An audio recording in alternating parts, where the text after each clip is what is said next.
રાજકોટમાં ઋષિવંશી સમાજના સમૂહલગ્નના નામે લાખો રૂપિયાનું કૌભાંડ આચરીને ફરાર થયેલા મુખ્ય સૂત્રધાર ચંદ્રેશ છાત્રોલાની આખરે પ્રધુમન નગર પોલીસે ઝડપી પાડ્યો છે. લગભગ 2 મહિનાથી પોલીસને થાપ આપીને સુરત, નડિયાદ સહિતના શહેરોમાં નાસ્તો ફરતો ચંદ્રેશ રાજકોટના રેલનગર ખાતે આવેલા પોતાના ઘરેથી જ પોલીસના હાથે ઝડપાઈ ગયો હતો. આ પહેલા પોલીસે આ કેસમાં 3 આરોપીની ધરપકડ કરી લીધી હતી.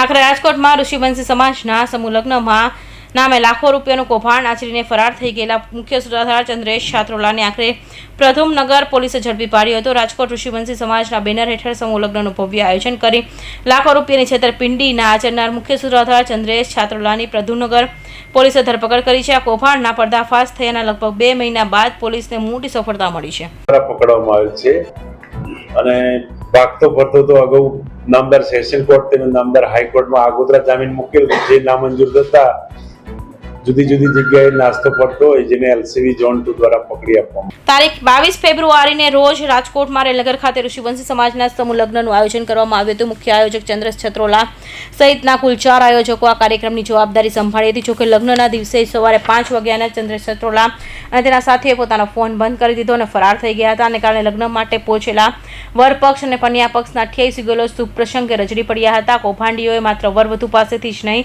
પરંતુ દાતાઓ પાસેથી લાખો રૂપિયાનું દાન અને કર્યાવરના નામે વસ્તુઓ વસૂલ કરી લીધી હતી. પૈસા ઉઘરાવી ચંદ્રેશ રફુચક્કર થઈ જતા તેના સહિત 4 લોકો સામે પ્રધુમન નગર પોલીસ સ્ટેશનમાં છેતરપિંડી સહિતની વિવિધ કલમો હેઠળ ગુનો દાખલ કરવામાં આવ્યો હતો. કૌશિક પટેલનો report, Hind TV news, Surat.